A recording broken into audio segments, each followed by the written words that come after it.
This episode is brought to you by Voco Hotels by IHG, where you should prepare to be charmed. From Chicago to Myrtle Beach to Saranac Lake, each Voco in the U.S. has its own local flavor and unique detail. Our hosts welcome you with little extras, and you'll find rooms for catching up on me time and full-service bars and restaurants that are perfect for us time. Come on in and live the Voco life and book your next stay at vocohotels.com. VOCO hotels.com.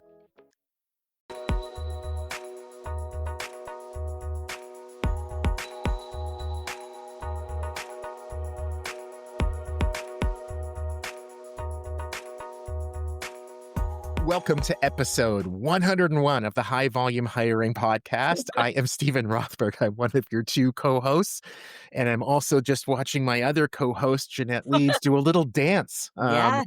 101 episodes. I promise, Jeanette, I'm not going to sing 101 bottles of beer on the wall. Awesome. Thank goodness for that. Well, hi, everyone. Jeanette Leeds. So excited to be here for 101. We are now officially not just triple digits. We're now on our way. And today we're going to be talking about balancing the needs of scale with outcomes when literally, as we know, everything is changing. Mm-hmm. So we have here today, and I'm super excited about our guests. We have Dustin Lazinski. He is the director of talent acquisition of early careers for Burlington Stores. So we have true expert. He's been in the space for, more than a minute. So happy to have you here, Dustin. Welcome. Awesome. Thanks, Stephen. Thanks, Jeanette. Pleasure to be here. Great. Well, I love it. So I think most people, well, maybe not everyone knows Burlington Stores, maybe just quick background, what you do, just quick, bio on that. And then we'll get into talking about change. Happy to always plug the organization. So Burlington Stores is an off-price retailer. By revenue, we are currently the third largest off-price retailer operating in the U.S. We've got about, I think now just over 1,200 stores at Wow. the time of this recording. Additionally, here north of $10 billion in revenue. So off-price, for those that are familiar, it's a space that's really distinguished by the great values that we provide our customers. Name brand prices, really rock bottom prices as well. And it really has been an awesome area to be in. Continued growth, a very exciting space. So again, happy to be part of the Burlington team and helping us from a talent perspective continue to enable and grow the business via that route. But again, if you haven't heard of us, probably got a store coming near you sometime soon, but check us out if you haven't already. I can say just that I have been buying coats from Burlington since I was a kid and still go there. So plug for Burlington.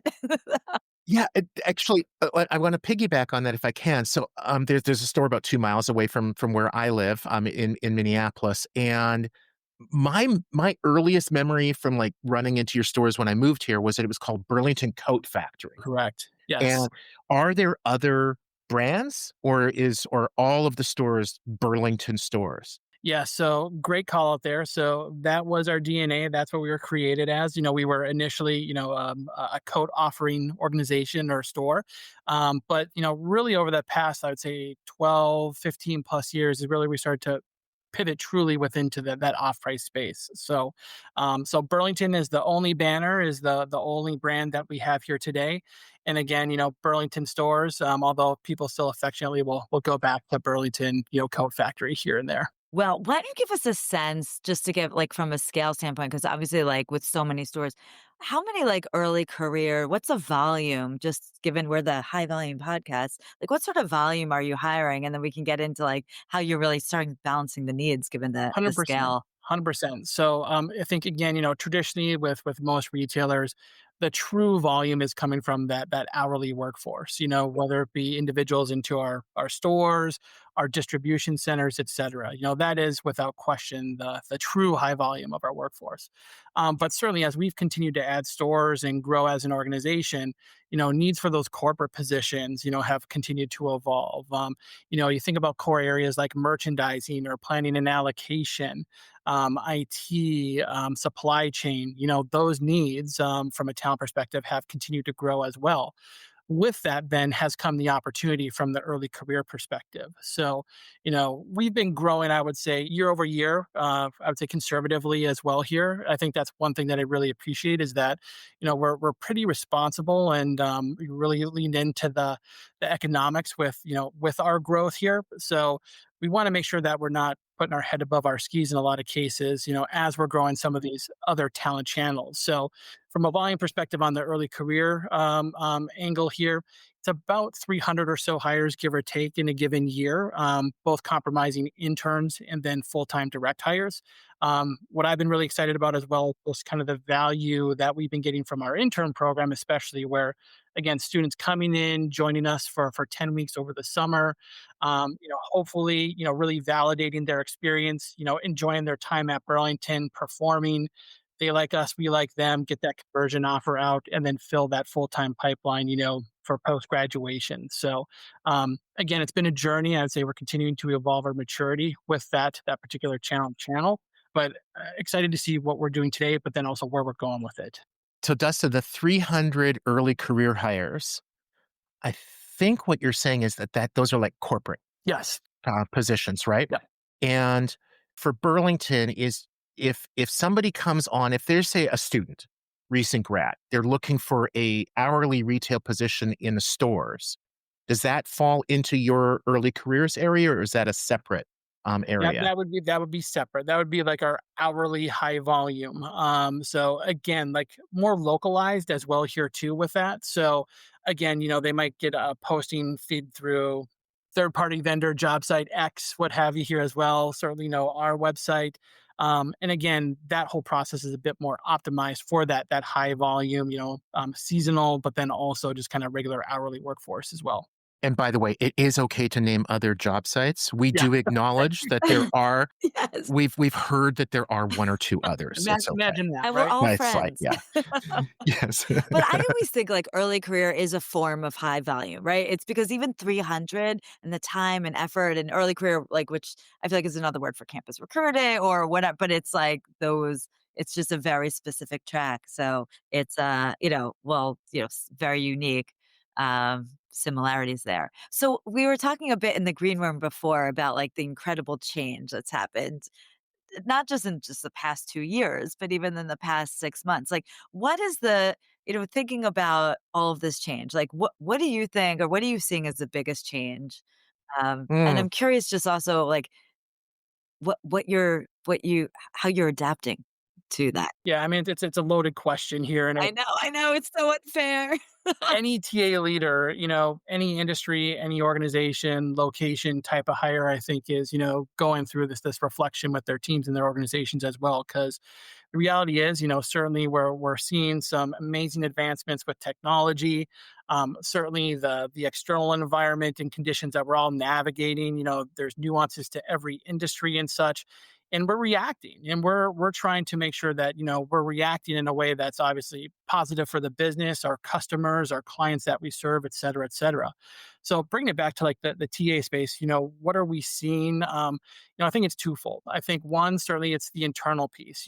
How are we evolving, leveraging technology to respond to what the business needs are through the delivery of what our teams provide. So the identification, the engagement, the selection and assessment of talent into the organization. So again, the process of apply, phone screen, maybe a few set of interviews. Like there is so many varietals and tools and technologies that are helping enable, both an automated, a customized, and a personalized experience, for scale at well, with maybe less of that traditional manpower that we've needed in the past. So I think that's one aspect.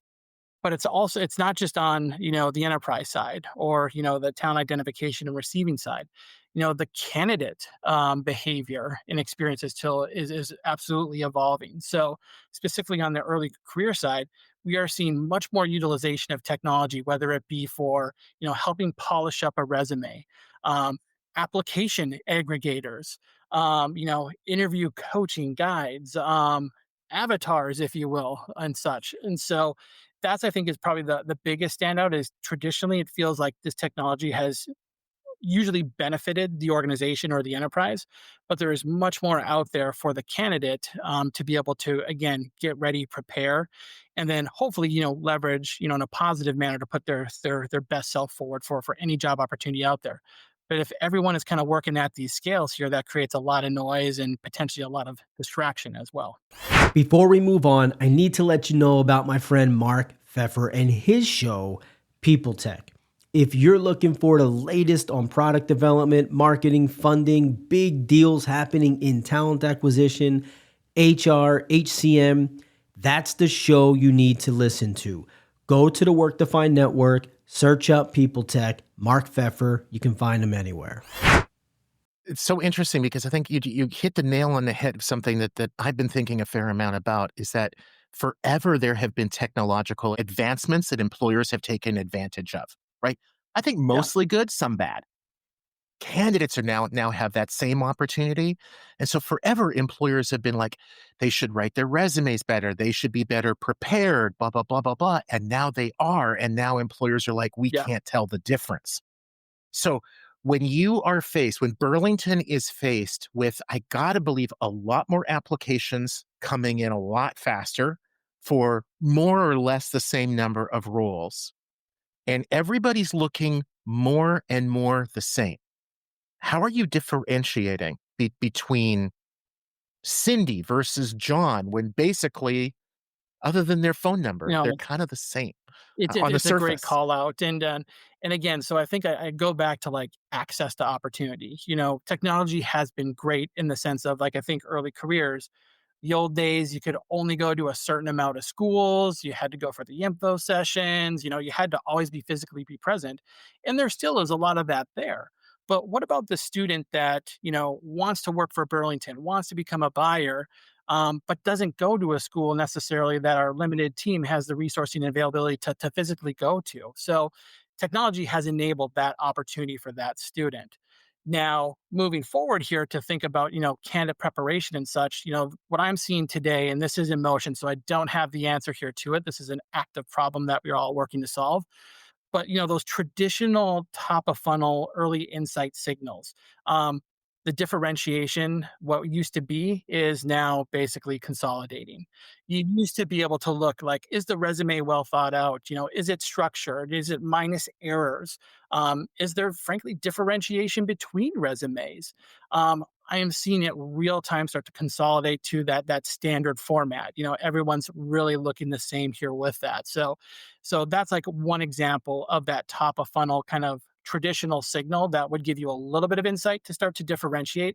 That is really shifting. And again, I think forcing us to, again, look at, so what can we look at in a fair, equitable way that also still gives us that large scope and access to talent, but then also can allow for consistent evaluation of talent, at that top phase of the funnel as we work down to, those more refined stages with interviews and such. I think those are still kind of the gold standard here. Certainly I think there's a lot of the basics that still remain within there. However, certain technologies like the agent note takers and things of that nature, obviously a huge lift as far as like consistency with notes being captured in those interviews, frankly, interview quality, interview equity, et cetera, et cetera. So those are, I think, really good things that benefit both the enterprise and then also the candidate perspective as well. But that top of funnel one, I think that's the opportunity and that's the focus right now. But it's such a point around the interview, Yeah. right? Because it becomes like what's real and human, if Yeah. you will, right? That keeps, but yet having that transcript where you can then put it into and really evaluate, and the equity of that is transformational and giving that even And, platform. and, and Yeah. frankly, too, the technology is requiring that there's consistent interview experiences. So again, with that here, there's a lot of pros and opportunities within that here. But I think generally speaking, particularly at that interview stage, a lot of positive here with it. Have you had any like change management or cultural shifts as you're starting to put in some of these new technologies? Like again, the interview recordings and the transcript, like how has that gone? Because I've heard mixed from some people as I talk to them in the industry. Yeah, yeah. And so I think, every organization's different. And like, what I've heard speaking with other leaders, constantly, pressure testing, pulsing, what's your org doing? Kind of, what's the reception here? Kind of what's some of that legacy behavior? What's the appetite for some new technology and piloting? It's different across the board. And I think, it's one, just trying to really understand where your organization's at, and then being able to present maybe, what are the stepping stones? Some orgs will just go all in, cannonball into the new tech. Others want to see it prove out a little bit here. So in relation to that, I wouldn't be doing my job as a TA leader if I wasn't presenting these opportunities. Even if it is just to have a conversation, even if it is just to seed or put on the radar, maybe not now, but 6 months, 12 months, 18 months later, that's what I need to be doing. And so again, depending on industry, I would say also depending on functions, there's certainly some different appetites within there. As far as like trying to really advance the technology in and kind of push that envelope, you always got to find those champions. And so like here at Burlington, always looking with, business stakeholders to, give us feedback about the process. What do they see about opportunities? Well, could those opportunities be solved with some of these potential process optimizations, technologies, et cetera, get that dialogue going and such. I think, again, reality here, I go back to, 10, 15 years ago, first starting out, video interviewing. Imagine that, back in the day, all the uproar about using video to interview. Now we've done a complete 180 where, there was apprehension about video, but now we want everything recorded too. So I think it's the evolution of timing and tech, the familiarity, the change curve, et cetera, and just having some awareness to that and being able to navigate along with that.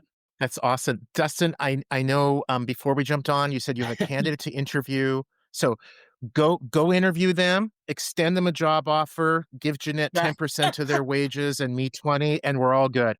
Seriously, thank you so much. This is super enlightening.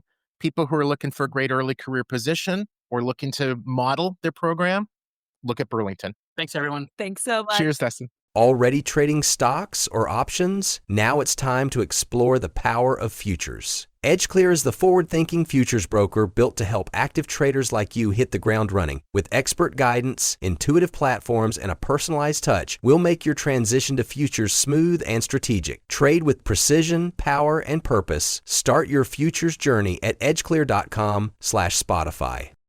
Disclaimer: derivatives trading is not suitable for all investors. Every minute your finance team spends wrestling with data is a minute lost. Insight Software's AI-powered insights instantly move you from complexity to clarity. Automated analysis, real-time reporting, strategic recommendations, all at your fingertips. Transform how your finance team works and watch your business grow. Stop wasting time. Start making smarter decisions. Learn more at insightsoftware.com/AI.